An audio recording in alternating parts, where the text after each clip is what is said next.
Hey guys, RickeeyC here. F1 2015 is finally out, so I thought I'd do a little bit of a commentary for a Monaco hot lap, which I got earlier. Didn't take me too long, I only did about 9 or 10 laps, but it's a pretty nice lap, quite clean apart from one corner, but we'll see that in a moment. I think it was 13.7, which is pretty quick. I kind of stole the setup from a guy called iGazlar. I'll start the video up now and we'll get going. So anybody who didn't know, on time trial, if you race a Ghost, you can load up their setup, which is what I just did there. So say I was racing TRL Limitless on Silverstone, I could race his Ghost and then use his setup, which is, I guess, quite good for people who don't show their setups.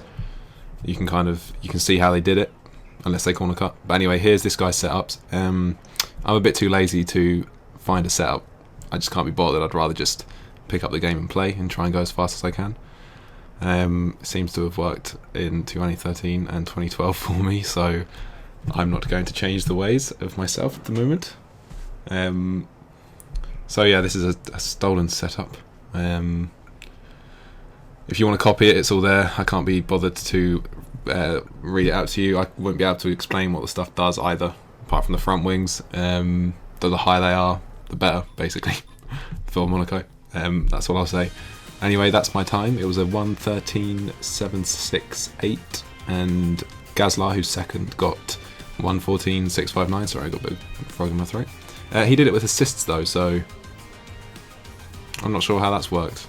I mean, he did a pretty good time. He got top, but it seems like he worked quite hard in the setup. Anyway, coming out of Anthony Noge, I think that's where that is, going across the line in 7th gear, breaking down hard to 3rd gear for some devote. We pretty much hit the apex, missed it a little bit, climbing up Beau Rivage as fast as you can, full throttle, going into Massenet, I think, down to 3rd gear as quickly as you can, hug the wall on the right and the left, left and the right, got a little bit of oversteer going down into Mirabeau, 2nd gear as hard as you can, back up to 3rd gear for the Grand Hotel chicane, no, it's a hairpin.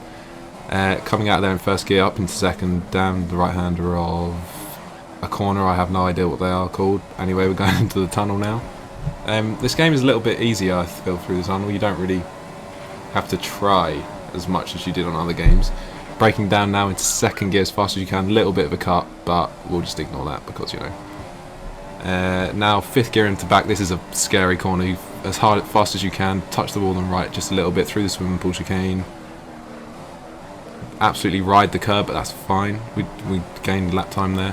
Down into Anthony Noge, which is somewhere around here. That was Rascasse, I believe. And now going back onto the pit straight as fast as you can. I can't do commentaries over a over a lap because I have no idea what I'm doing. But that was the lap.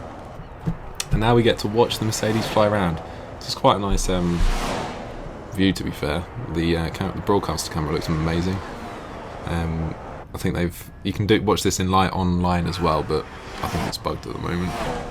But anyway, talking about online, I mean, at the moment it's not really worth trying. I've done 2 races with Matty G and a couple of his friends, and both times we all ghost card, which is a bit disappointing.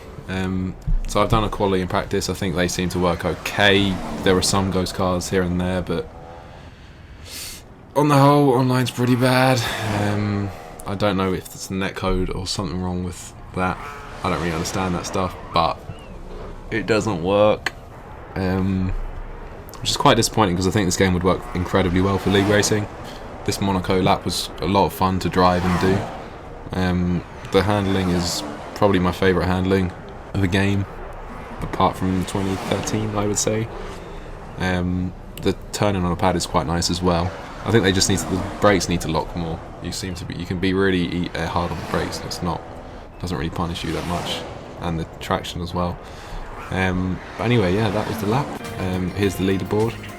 RickeeyC top. You won't see that for very long until Noble and Rosberg get the hold of the game. But there we go. Thank you for watching, guys. I might do some more videos soon. I know the commentary wasn't the best, but I'll try and get better if I do keep making videos, but can't promise that. Thank you for watching. Goodbye.